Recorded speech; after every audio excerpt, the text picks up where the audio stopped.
Hey guys, how's it going? Welcome back to another video. Now, this is only a theory and it's not canon of course, but I'm going to try to pull a lot of stuff from canon and legends to support my theory.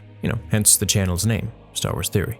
I think it's pretty odd that Qui-Gon, arguably the best father figure for Anakin, even stated by Dave Filoni, could have reached out to him at least once during his life as Vader, but never did. Don't you think the very man who brought Anakin into the Jedihood, into this world, so to speak, of Force users and Jedi and Sith, would feel a bit responsible or compelled to course correct him on a better path? Surely once he saw what Anakin had become, which we know that he knew, and this is coming from the Dark Lord Rise of Darth Vader novel, in a video I also just recently released. Now it would make sense that he'd try to speak to Vader and tell him this isn't the way. I feel Qui-Gon shared a special bond with Anakin, that he was the closest thing to a father to him, and I think Anakin respected him far beyond any other Jedi, especially Obi-Wan. Anakin's respect for Obi-Wan was because of Qui-Gon, and of course later it developed into their brotherly friendship.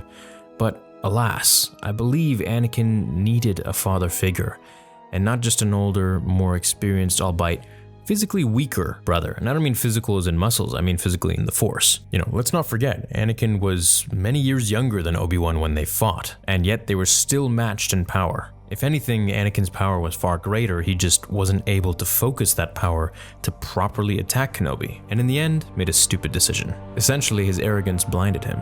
So, why didn't Qui-Gon ever reach out to Vader? Well, if we ignore the fact that maybe Qui-Gon felt it's the nature of the Force to deal with Anakin now, and he mentions this to Obi-Wan in the Rise of Darth Vader novel by James Luceno, I could say Vader was now in the dark side and that part of him that was Anakin was subdued so greatly that trying to reach Anakin would have been like trying to speak to someone on land from under the sea. You might think it would be impossible for a Darksider to be receptive to the voice of a light side Force ghost, but in the Legends comics, Luke was actually able to torment and totally troll Cade Skywalker, who had fallen to the dark side. Luke would show up persistently to try and persuade Cade to turn back to his Jedi ways, and Cade actually ended up taking death sticks regularly to subdue the Force that he had within him, to subdue his abilities, and pretty much cut himself off from the Force in order for Luke to not be able to reach him. So we could also say, I guess, maybe Luke was doing this in The Last Jedi. Now, of course, while these comics were made after the original trilogy and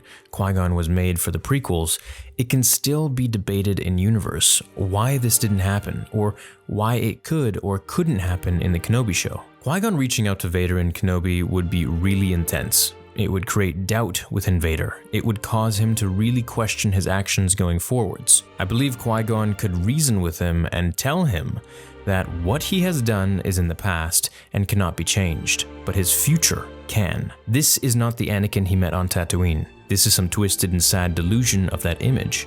And at this point, it'd be cool if Vader actually contemplated it, but then ultimately disregarded Qui-Gon and told him to get lost, so to speak. Blaming him for the downfall, blaming him for Order 66 and everything that happened to the Jedi, including his life. I think this move, albeit dark, would cement Vader's hatred and dance with the dark side even more than if he became super conflicted for a bit and confused and maybe almost turned back to the light. Qui-Gon is like his father, while Palpatine is like an uncle, like Scar from Lion King, who assumed the father role, and Obi-Wan is just like a brother. Vader severing his possible connection with Qui-Gon, his only father figure, so to speak, or would-be father, I believe would be a great step in the darkness and really distancing himself from the Anakin that we once knew.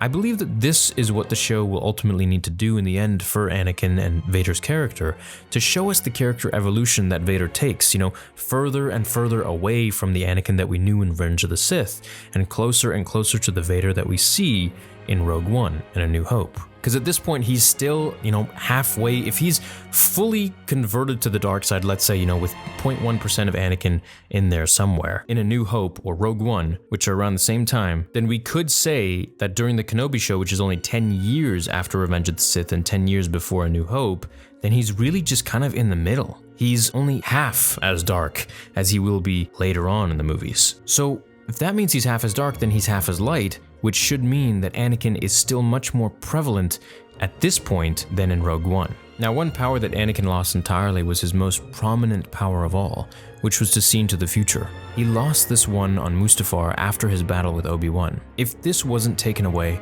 perhaps he would be able to see into the future and even see himself killing Palpatine, thus turning his path back to the light sooner, and maybe he'd still be alive today. Now, I'm going to work on that fanfiction soon because I think it'd be pretty interesting, but I also believe that if he was able to see into the future, then perhaps it would be partially skewed and confuse him maybe even more. It's not like he really got to see the accurate representation of why Padme died in childbirth. It was really his fault. She simply lost the will to live. And if he had seen a little bit of the reason as to why those events happened, instead of just getting triggered by those events and those images in his mind, then he definitely would have been able to make some more calculated and reasonable choices and not fall to the dark side so easily. Or like some people say, so quickly at the end, which was really a build-up, his whole life, even before he met Qui-Gon. I'm sure he was probably using some dark side emotions towards Watto or something like that.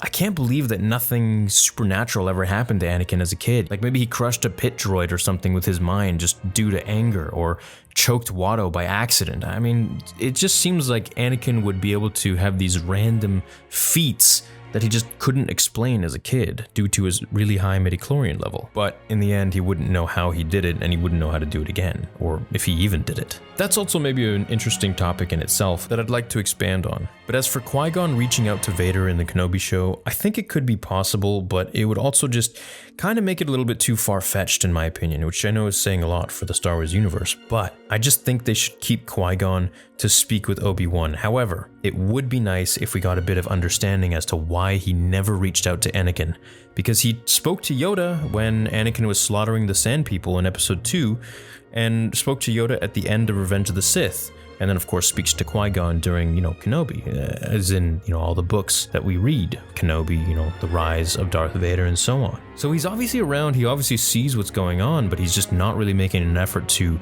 try and commune with Anakin.